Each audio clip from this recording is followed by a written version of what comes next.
dalam muamalah dan dalam semua kehidupan seorang muslim. Setiap langkah yang dilakukan seorang muslim disebut sebagai manhaj.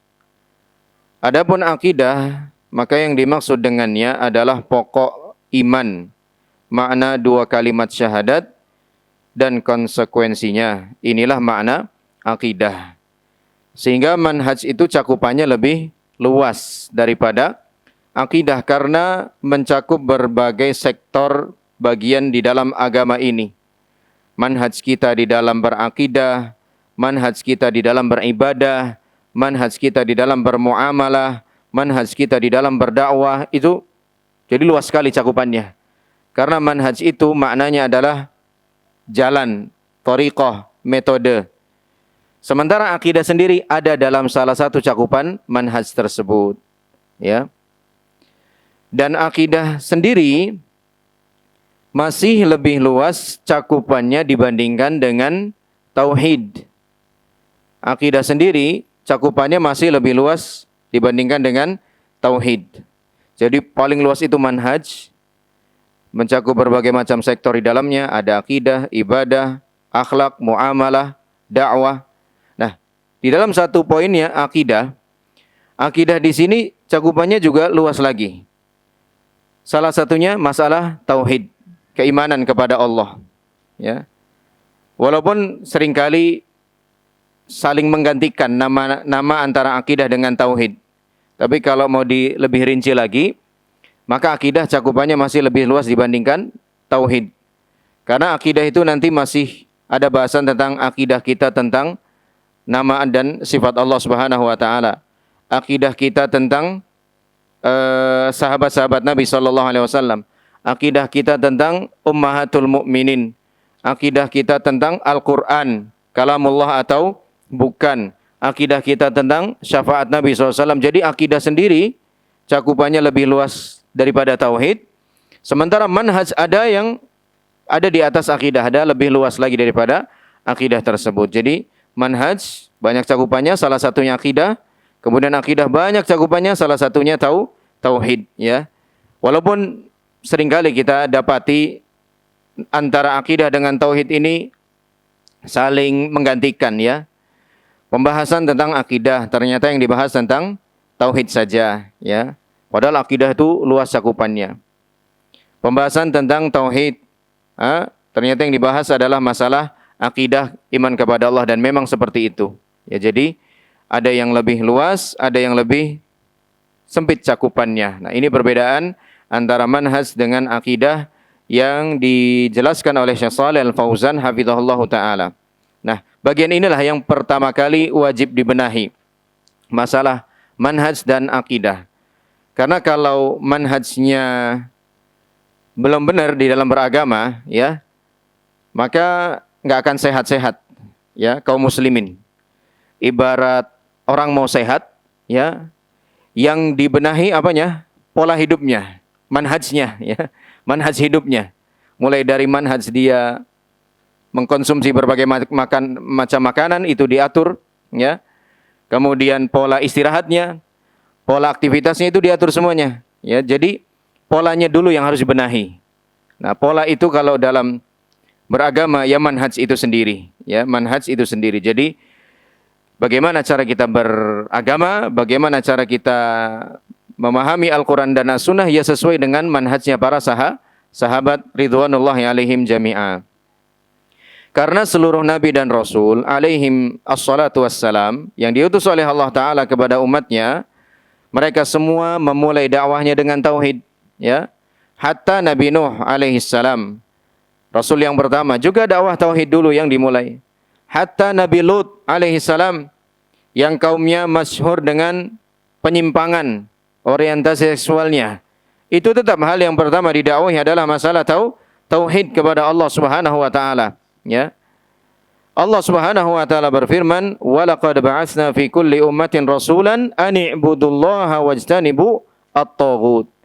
Dan sungguh kami telah mengutus rasul pada tiap-tiap umat untuk menyerukan kepada mereka, sembahlah Allah saja dan jauhilah taghut. Ini pernyataan langsung dari Allah Subhanahu wa taala bahwa Allah mengutus masing-masing rasul kepada umatnya masing-masing. Yang pertama kali disampaikan oleh rasul tersebut adalah tauhid. Nah, kita juga harusnya demikian. Ya, kita sebagai umat Nabi Muhammad sallallahu alaihi wasallam mengimani beliau, mengimani seluruh rasul, mengimani Allah Subhanahu wa taala, maka prioritas dakwah kita haruslah tauhid, ya. Jangan sampai prioritas kita dalam dakwah ini meleset ke perkara-perkara yang sifatnya pelengkap, kemudian mengabaikan masalah tauhid. Entah diabaikan secara sengaja karena khawatir nggak ada yang mau mendengarkannya, atau karena tidak sengaja, wallahu alam bishawab. Intinya, dakwah yang harus melekat menjadi sebuah identitas bagi seorang dai Ahlus Sunnah wal Jamaah adalah dakwah tauhid, ya. Dalam bidang apapun spesialisasi dia, entah dalam bidang sirah, entah dalam bidang muamalah, entah dalam bidang akhlak, dakwah tauhid ini nggak pernah ditinggal. Dakwah tauhid ini nggak pernah dilepaskan. Ini yang menjadi prioritas dia dalam dakwahnya. Hal ini merupakan upaya untuk mengembalikan jati diri umat Islam untuk mendapatkan ridha Allah Subhanahu wa taala dan kemuliaan di dunia dan akhirat, ya. Mengajak kaum muslimin, mengajari kaum muslimin manhaj yang lurus, yang benar adalah merupakan upaya mengembalikan identitas umat ini. Identitas untuk mengejar ridha Allah Subhanahu wa taala. Sebagai salah satu upaya untuk memperbaiki dan meluruskan akidah umat Islam, penulis berusaha, ya, nanti kita akan dapati beliau beberapa kali menggunakan kalimat ini, ya, berusaha dan berusaha. Ini mengisyaratkan kepada kita bahwa yang bisa dilakukan oleh kita sebagai manusia cuman usaha saja. Diterima atau tidaknya usaha kita, dakwah kita itu sudah menjadi wilayahnya Allah Subhanahu wa taala. Nanti akan kita dapati, ya. Penulis berusaha ikut andil untuk menjelaskan akidah dan manhaj yang benar. Ikut andil berarti penulis, ya, tidak mengklaim bahwa beliau saja yang mengusung dakwah ini. Beliau hanya ikut andil, berperan serta saja. Dan ini merupakan bentuk ketawaduan beliau rahimahullahu taala. Tidak mengklaim bahwa beliaulah satu-satunya dai yang berada di atas manhaj yang lurus ini.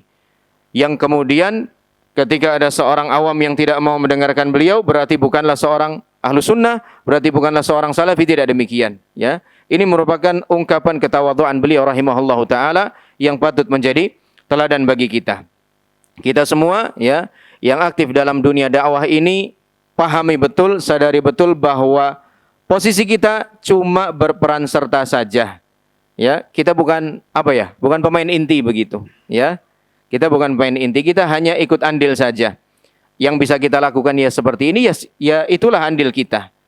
Sehingga kalau sampai ada orang yang tidak mau mendengarkan dakwah kita, nasihat kita, tapi dia mau mendengarkan dakwah serupa dari dai yang lain atau saudara kita yang lain, bukan menjadi masalah bagi kita. Karena kita mengajak kaum muslimin untuk mengikuti dakwah ini, bukan mengikuti pribadi kita. Dia mau ikut dakwah ini lewat kita, alhamdulillah. Dia mau ikuti dakwah ini lewat orang lain juga alhamdulillah. Ya, ibarat kita ini cuma mengarahkan penumpang untuk segera naik, ya, ke atas gerbong kereta yang akan berangkat, ya. Nanti dia mau nerima ajakan kita atau menerima ajakan sales yang lain, silahkan. Yang penting naik ke atas gerbong dakwah ini. Manhaj Ahlus Sunnah wal Jamaah. Pimpinannya ada di depan, yaitu Rasulullah sallallahu alaihi wasallam, ya. Peran kita cuma andil saja, enggak lebih daripada itu. Sesuai dengan pemahaman para sahabat ridwanullahi alaihim ajmain dan yang mengikuti para sahabat dengan baik, yaitu para imam-imam yang datang setelahnya. Buku yang ada di tangan para pembaca Syarah Aqidah Ahlussunnah wal Jamaah, penulis berusaha, lagi-lagi kan, berusaha semaksimal mungkin untuk menjelaskan tentang akidah dan manhaj yang benar dari kitab-kitab para ulama terdahulu dengan dalil-dalil yang sahih dan ilmiah dari Al-Quran dan Sunnah Nabi SAW yang sahih. Penjelasan para sahabat, tabi'in, tabi'ut tabi'in, serta para ulama yang mengikuti jejak mereka dengan baik. Artinya, yang beliau cantumkan di sini, yang beliau muat di sini, itu bukan buah hasil olah pikiran beliau pribadi, bukan. Beliau sifatnya hanya menukil kalam ulama al-mutaqaddimin yang telah mendahului beliau rahimahullahu taala dan mendahului kita semua. Ya, beliau membaca dari berbagai macam sumber referensi ulama Ahlussunnah wal Jamaah, kemudian beliau rangkum dan beliau muat di dalam karya tulisnya ini. Artinya, apa yang beliau tulis ini benar-benar semuanya ada data ilmiahnya. Ya, bahkan kita bisa dapati dengan begitu mudah di buku ini saja catatan-catatan kaki yang menjadi referensi atau rujukan-rujukan beliau rahimahullahu taala, ya. Dan beginilah mestinya sikap seorang mukmin, sikap seorang ahlu sunnah, menyampaikan dakwahnya dengan data ilmiah, ya, bukan dengan hawa nafsu, ya, bukan dengan hawa nafsu. Dan orang ketika sudah berdakwah dengan hawa nafsu pasti akan ditampakkan oleh Allah Subhanahu wa taala penyimpangan-penyimpangannya, ya. Makanya kita semua ketika menyampaikan dakwah ini, ya, antum misalnya di Ramadan ini dipercaya oleh DKM Masjid lingkungan, ya, untuk menyampaikan kultum, ada mungkin, ya, menyampaikan kultum di sela-sela pelaksanaan salat tarawih, ya, berusahalah untuk menyampaikan materi yang memang jelas dasarnya. Jangan hasil olah ijtihad sendiri. Ya, sudahlah berijtihad sendiri, enggak punya perangkat untuk ijtihad, ya, jadinya ngawur, ya, main kias sana sini, ya, kias fasid, ya, kias ma'al farid, kiasnya rusak, kias dengan hal yang berbeda, itu kan bisa terjadi, ya, pada diri orang yang pemahamannya minim atau niatnya memang sudah jelek dari awal, ya. Mengkiaskan rokok dengan nasi padang misalnya, jauh sekali, ya. Dengan nasi, dengan gula, itu kias ma'al farik, ya. Kias dengan sesuatu yang berbeda, ya. Nah, seperti ini kan perlu kita pahami dengan baik, ya. Kalau tidak, ya, kita akan terbawa, ya, kita akan terbawa. Kemudian paragraf berikutnya, penulis berusaha, lagi-lagi berusaha. Ini harus kita pahami dengan baik, ya, bahwa posisi kita sebagai dai, sebagai pemberi nasihat cuman usaha saja, tidak lebih daripada itu. Bahkan orang tua terhadap anaknya, ya, orang tua terhadap anaknya tidak lebih daripada sekedar usaha. Jangankan kita, Nabi Nuh alaihissalam saja seorang dai yang jauh lebih baik daripada kita. Realitanya yang menolak dakwah beliau ternyata salah satunya adalah anaknya sendiri, ya, putranya sendiri. Ya bunayya arkam ma'ana wa la takum ma'al kafirin, ya. Wahai putraku, berlayarlah bersama kami, jangan kamu ikut bersama orang-orang kafir. Apa jawaban anak yang durhaka tersebut? Qala sa'awi ila jabali ya'simuni minal ma'. Aku akan pergi ke gunung, gunung itu akan menjagaku dari banjir bandang ini, dari banjir besar ini. Itu Nabi Nuh alaihissalam, ya. Namun ternyata dakwah beliau tidak didengarkan oleh anaknya sendiri. Apakah Nabi Nuh salah? Tidak. Nabi Nuh tidak salah, ya. Beliau sudah melakukan apa yang harus dilakukan oleh seorang nabi, apa yang harus dilakukan oleh seorang rasul, apa yang harus dilakukan oleh seorang ayah. Tapi lagi-lagi yang namanya taufik tetap ada di tangan Allah Subhanahu wa taala, ya. Nabi Ibrahim alaihissalam mendakwahi ayahnya juga sampai akhir hayatnya, ayahnya tidak juga mau menerima dakwah Nabi Ibrahim alaihissalam. Nabi kita Nabi Muhammad sallallahu alaihi wasallam mendakwahi Abu Talib sampai akhir hayatnya, Abu Talib tidak juga mau menerima dakwah Nabi SAW. Padahal para nabi itu tidak diragukan lagi, jauh lebih baik, jauh lebih hikmah dalam menyampaikan dakwahnya dibandingkan kita. Maka kita, ya, yang mungkin sekarang ini ada yang sedang diuji oleh Allah Subhanahu wa taala dengan kelakuan anaknya yang enggak ada habisnya. Ada saja tingkahnya, ada saja, ya, kenakalan-kenakalannya dan lain sebagainya, yang sampai saat ini nasihat kita belum didengarkan. Ingat bahwa yang namanya taufik ada di tangan Allah. Selain menasihati mereka, doakan kepada Allah Subhanahu wa taala juga, ya, agar Allah Subhanahu wa taala membukakan hati mereka untuk mau kembali ke jalan Allah Subhanahu wa taala. Nah, seperti itu harus kita pahami sebagai seorang dai. Penulis berusaha mengambil rujukan yang benar dan ilmiah dari kitab-kitab yang telah diketahui keotentikannya oleh para ulama Ahlussunnah wal Jamaah dari zaman dahulu sampai zaman sekarang. Tujuan penulis menjelaskan tentang akidah dan manhaj Ahlussunnah wal Jamaah. Pertama, tujuannya, tujuan penulisan buku ini, agar diyakini dengan seyakin-yakinnya oleh umat Islam, terutama oleh para dai, ustadz, kiai dan lainnya. Akidah Ahlussunnah wal Jamaah ini harus difahami dengan benar dan diamalkan dalam keseharian kehidupan sehari-hari dan diajarkan kepada kaum muslimin dalam setiap majelis ta'lim dan lembaga-lembaga pendidikan lainnya. Alhamdulillah. Apa yang beliau harapkan Allah Subhanahu wa taala wujudkan setidaknya di majelis ini. Ya, buku ini menjadi rujukan ya di dalam mengenal lebih jauh dan mengenal lebih dalam akidah Ahlussunnah wal Jamaah, sehingga kita tahu sebagai seorang Ahlussunnah, kita ini kan ngakunya sebagai Ahlussunnah. Ahlussunnah apa Ahlu Bid'ah? Ahlussunnah ya. Ahlussunnah kita semua ngakunya minimal ngaku ya. Tapi kita harus paham bahwa ngaku saja belum cukup. Harus ada pembuktian. Gimana cara kita membuktikan? Ya dengan cara mengamalkan. Bagaimana cara kita mengamal? Ya dengan cara mempelajari. Kita kalau nggak bisa belajar, kalau kita nggak mau belajar, nggak bisa mengamalkan. Kalau kita nggak bisa mengamalkan, kita nggak bisa membuktikan. Kita kalau nggak bisa membuktikan, maka pengakuan kita akan percuma. Saya seorang salafi, saya seorang sunni, saya seorang ahlussunnah, tapi nggak bisa membuktikan. Kepada Allah, bukan kepada sesama, bukan. Kepada Allah Subhanahu wa ta'ala. Ya. Kenapa nggak bisa membuktikan? Karena nggak bisa mengamalkan. Kenapa nggak bisa mengamalkan? Karena nggak mau belajar. Ya. Maka alhamdulillah kita bersyukur kepada Allah Subhanahu wa ta'ala. Dengan kemudahan dari Allah, harapan beliau terwujud setidaknya di majelis ini. Buku ini menjadi panduan kajian kita. Dan mungkin nggak selesai ini dalam setahun. Boleh jadi 2, 3, 4 tahun ke depan insya Allah baru selesai. Ya. Dan kemudian juga Allah Subhanahu wa ta'ala memudahkan kita untuk mengenal lebih dalam, lebih jauh sesungguhnya seperti apa akidah Ahlussunnah wal Jamaah, hingga kita tidak hanya sekedar mengaku-ngaku saja. Kalau sekedar mengaku saja semua orang bisa, ya. Kullun yadda'i waslan bilaila walakinnaha la tuqirra bidzak, kata orang Arab dahulu. Semua laki-laki mengaku menjadi kekasihnya Laila, tapi Laila tidak satu pun yang dia akui sebagai kekasihnya. Kalau cuma ngaku saja bisa.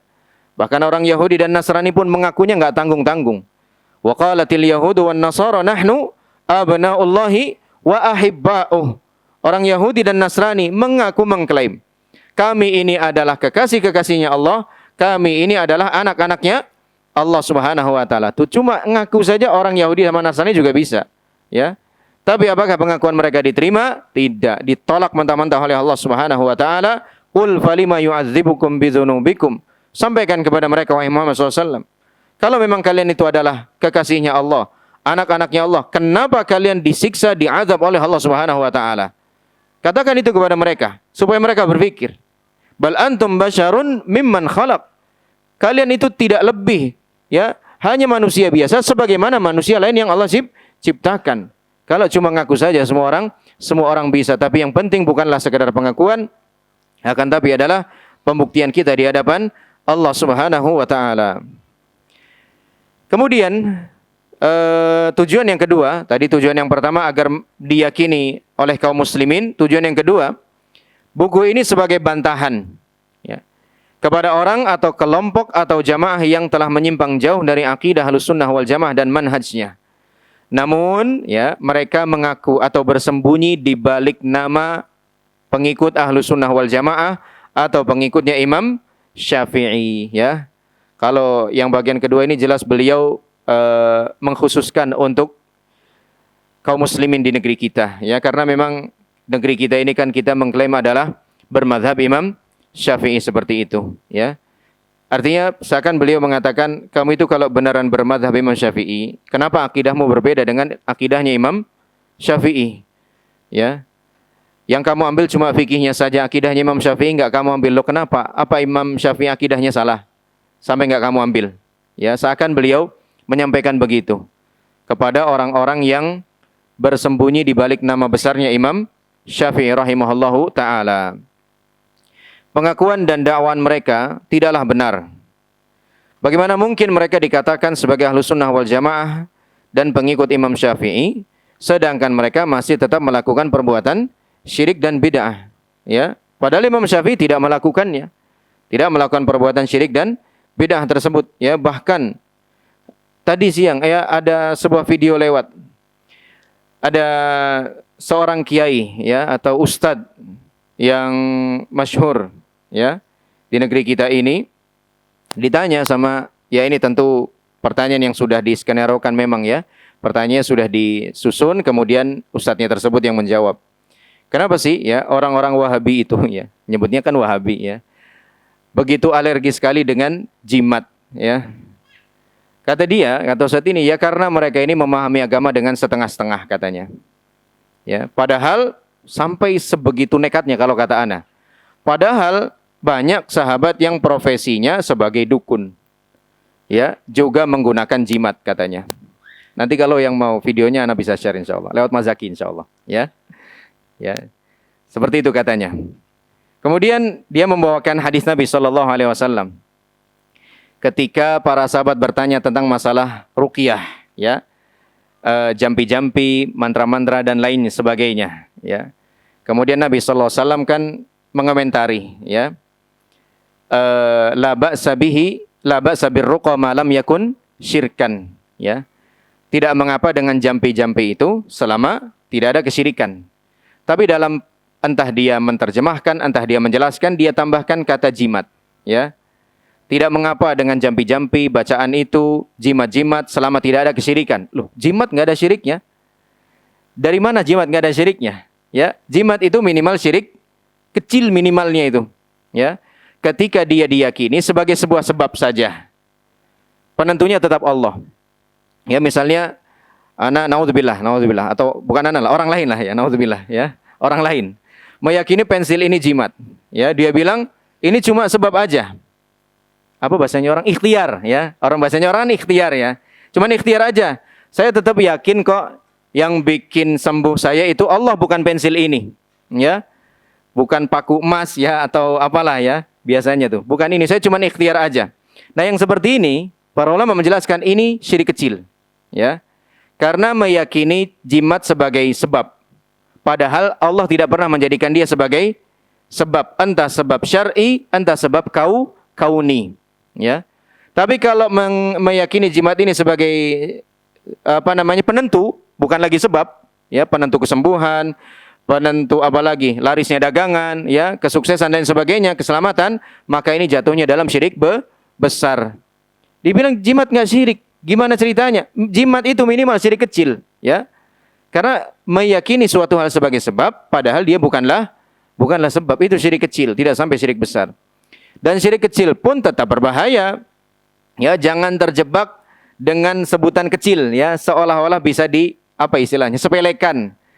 Ya, sahabat yang mulia Ibnu Mas'ud radhiyallahu anhu, Ibnu Umar radhiyallahu anhu mengatakan, "La an ahlifa billahi kadziban ahabbu ilayya min an ahlifa bi ghairillahi shadiqan." Sungguh aku bersumpah dengan menyebut nama Allah, kemudian aku mengingkarinya. Ini dosa apa enggak nih? Dosa ya, kita sepakat ya, bahwa bersumpah dengan nama Allah, demi Allah begitu, kemudian diingkari, ini kan dosa. Kata beliau, ini masih tetap lebih aku pilih, dibandingkan apa? Bersumpah dengan nama selain Allah, tapi aku tepati. Jadi ada dua opsi nih. Opsi pertama, bersumpah dengan nama Allah, tapi diingkari. Opsi kedua, bersumpah dengan nama selain Allah, tapi ditepati. Ini tergolong syirik kecil, kata para ulama. Nah, kata Ibnu Mas'ud radhiyallahu anhu, ini tetap lebih aku pilih. Ya, dibandingkan yang ini. Bersumpah dengan nama Allah, jatuhnya, kemudian mengingkari, jatuhnya ke dalam dosa besar. Tapi bersumpah dengan nama selain Allah, kemudian ditepati, jatuhnya dalam syirik kecil. Dan tingkatan dosa-dosa itu yang pertama kan syirik besar, kemudian syirik kecil, baru kemudian kabair, dosa-dosa besar. Baru kemudian saghair, dosa-dosa kecil. Ya, jadi jangan terjebak dengan nama embel-embel kecil itu, dia tetap berbahaya. Ya, dia tetap berbahaya. Ya, seperti itu masih ada, ya, yang mendakwahkan kesyirikan kepada umat, ya, bahkan sampai senekat itu menyebut profesi sahabat sebagai dukun, ya. Wallahu alam bisawab, dukun yang dia maksud apakah dukun yang memang berta'awun dengan syaiton sepertinya memang ke arah sana, ya. Ataukah dukun yang dia maksud dukun dalam artian terapis, ya, karena dukun dalam bahasa Indonesia itu juga bisa dukun pijet, ya, apalagi dukun bayi, dukun beranak itu bisa, ya, wallahu alam bisawab. Tapi dari penjelasannya dia lebih ke arah sana, karena dia juga membolehkan penggunaan jimat, ya, membolehkan penggunaan jimat. Nah, yang seperti ini masih ada, yang seperti ini masih ada, hendaknya kita hati-hati dan waspada. Di antara contoh penyimpangan mereka adalah mengajak orang untuk beribadah kepada selain Allah. Ini masih ada, ya. menyembah kubur para wali. Ya kalau wali. Kalau ternyata bukan wali, tambah parah dosanya, ya. Nyembah wali yang beneran wali aja, Abu Bakar misalnya, ya. Itu aja udah salah. Bagaimana kalau ternyata yang disembah adalah seorang yang diklaim sebagai wali, ternyata bukan wali. Di mana orang ini, kuburannya orang ini, di mana dia semasa hidupnya senang atau gemar sekali semasa hidupnya mengajak kaum muslimin pada perbuatan syirik. Pertanyaannya, wali apakah ia mengajak manusia untuk melakukan perbuatan syirik? Gak mungkin, ya. Pokoknya kalau ada seorang yang diklaim sebagai wali Allah, tapi semasa hidupnya, track recordnya dikenal sebagai orang yang gemar mengajak kesyirikan, ketahuilah udah pasti dia bukan wali. Karena wali gak mungkin mengajak kaum muslimin dalam perbuatan syirik kepada Allah Subhanahu wa taala. Kenapa? Karena sifatnya wali itu ada dua, kata Allah. Ala inna awliya Allahi la khaufun alaihim wa lahum yahzanun. Ketahuilah bahwa wali-wali Allah itu tidak ada rasa takut dan sedih bagi mereka. Siapa mereka? Alladzina amanu wa kanu yattaqun. Mereka adalah orang-orang yang beriman dan bertakwa. Mengajak kaum muslimin dalam perbuatan syirik, apakah keimanan? Bukan keimanan. Apakah ketakwaan? Bukan ketakwaan, ya. Jadi untuk memastikan seorang itu bukan wali Allah lebih mudah dibandingkan untuk memastikan seorang adalah wali Allah, itu lebih sulit, ya. Karena ketika seseorang mengajak orang lain untuk melakukan kemaksiatan, apalagi sampai melakukan kesyirikan, udah pasti itu bukan wali Allah. Wali Allah nggak mungkin kayak begitu, ya. Tidak mungkin menjerumuskan manusia dalam perbuatan syirik kepada Allah Subhanahu wa taala. Bertawassul dengan orang yang sudah mati, sudah meninggal dunia. Ini tidak boleh, ya. Karena jatuhnya bukan lagi tawassul, tapi sudah berdoa kepadanya. Adapun bertawassul lewat orang yang masih hidup, orang yang soleh yang masih hidup, terhubung dengan kita, terkoneksi dengan kita, boleh. Sebagaimana dilakukan oleh para sahabat kepada Rasulullah SAW semasa beliau masih hidup. Menyembelih binatang untuk penghuni kubur, ya. Bahkan ada, ya, lagi-lagi dai-nya mereka begitu bilangnya ini adalah apa ya, semacam proposal buat jinnya katanya. Dikiaskanlah dengan proposal, ya. Minta izinlah, ya, atau permisilah, atau diplomasilah dan lain sebagainya dengan bahasa-bahasa yang menyesatkan. Ini tidak benar, ya. Ini juga sudah menjadi bentuk peribadatan kepada selain Allah. Padahal setiap hari mungkin dia yang mengatakan itu selalu membaca firman Allah, fasholli li rabbika wanhar, ya. Dan salatlah kamu untuk Tuhanmu dan sembelihlah kurban untuknya saja. Tapi dia menyalahi apa yang dia baca. Dan padahal setiap hari dia juga pasti mengucapkan iyyaka na'budu wa iyyaka nasta'in. Hanya kepadamu ya Allah kami mempersembahkan ibadah ini dan hanya kepadamu ya Allah kami mohon pertolongan. Tapi nyatanya tidak. Mengingkari sebagian sifat-sifat Allah, mentakwil sifat-sifat Allah. Takwil di sini maknanya tahrif. Ya, dikasih catatan aja biar nggak lupa. Takwil di sini maksudnya tahrif. Karena istilah takwil ini mengandung dua kemungkinan makna. Bisa tahrif, bisa tafsir. Ya, sekali lagi istilah takwil mengandung dua kemungkinan.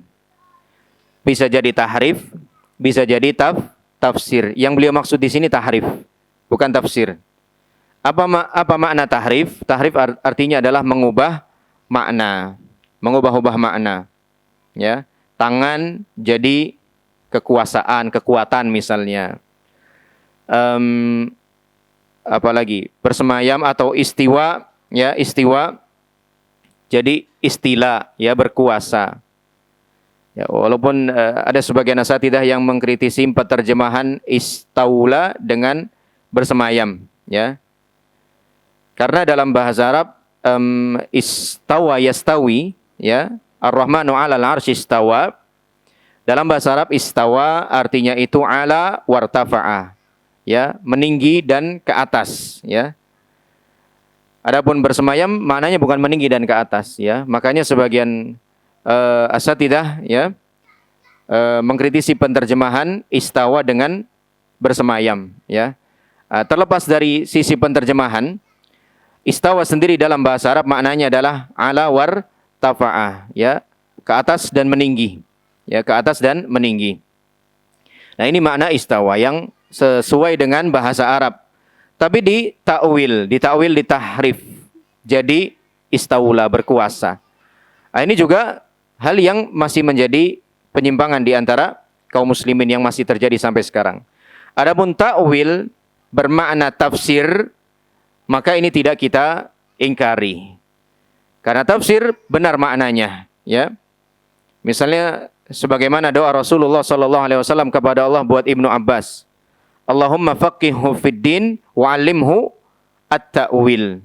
Ya Allah, jadikanlah Ibnu Abbas sebagai orang yang faqih dalam agama, paham agama, wa 'allimhu at-ta'wil, dan ajarilah ia ilmu ta'wil. Ilmu ta'wil artinya ilmu tafsir, ya. Jadi ta'wil yang beliau maksud di sini adalah tahrif, ya, tahrif. Namun mereka menamainya dengan ta'wil, ya, supaya diterima oleh kaum muslimin, ya. Karena ta'wil ini tentu lebih lembut maknanya, lebih halus maknanya.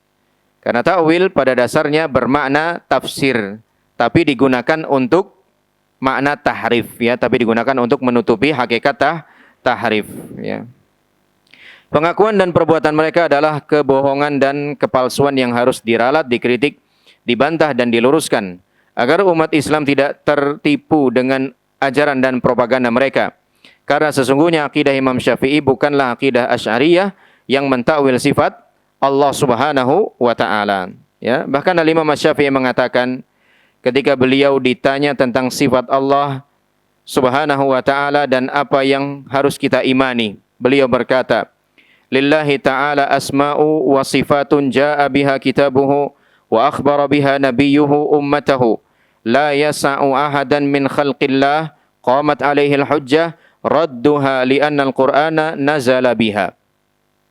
Al-Imam Syafi'i menjelaskan akidah beliau dalam masalah al-asma' wa sifat. Ketika ditanya, beliau berkata, Allah Subhanahu wa taala memiliki nama-nama dan sifat-sifat yang diterangkan oleh Al-Quran dan diterangkan oleh Nabi-Nya Nabi Muhammad sallallahu alaihi wasallam kepada umat ini. Tidak ada lagi kesempatan bagi seorang pun dari umat ini yang telah tegak hujjah baginya, tidak ada kesempatan untuk apa? Untuk menolak kabar Allah Subhanahu wa taala tersebut. Kabar yang dibawa oleh Al-Quran dan sunnah Nabi sallallahu alaihi wasallam.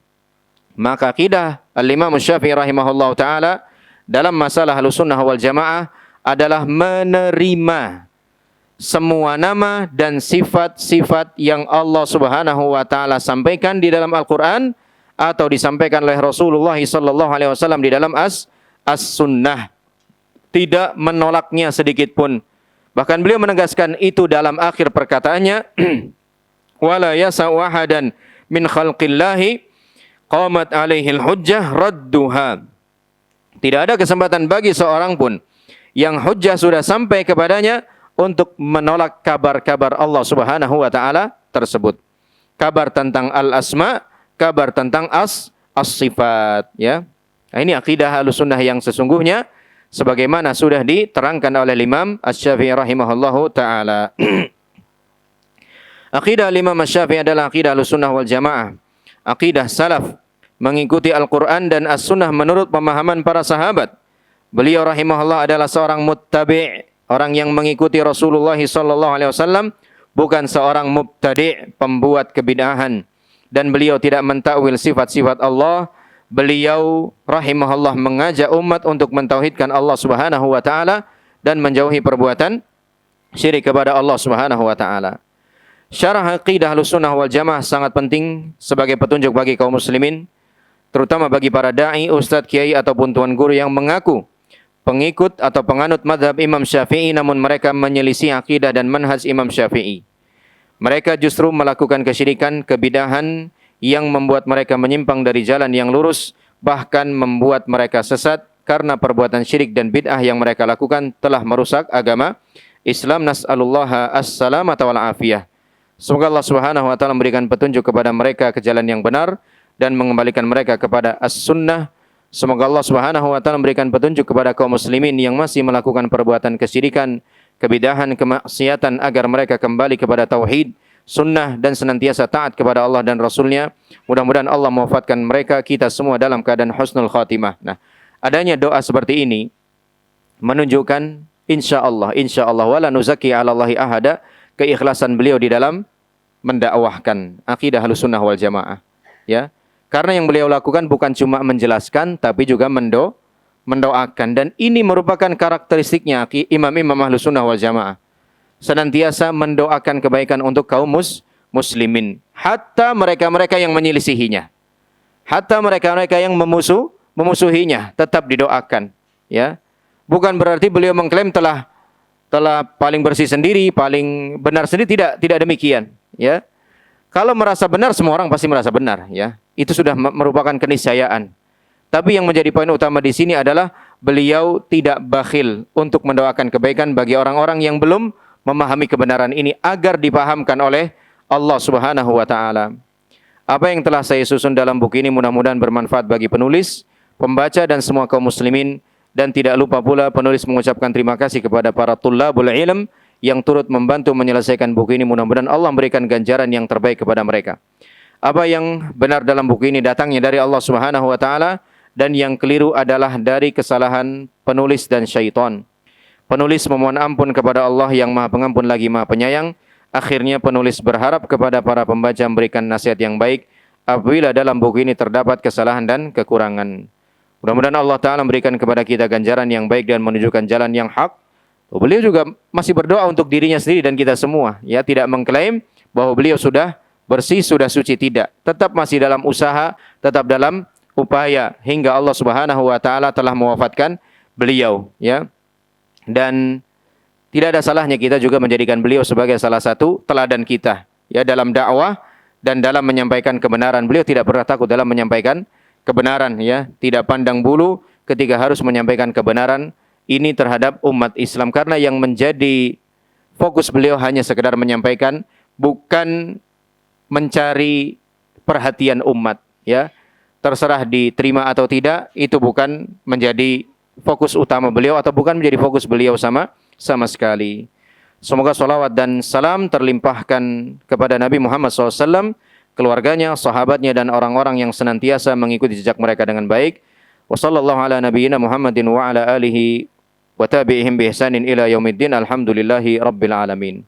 Sampai di sini kajian kita, sudah mendekati waktu salat maghrib.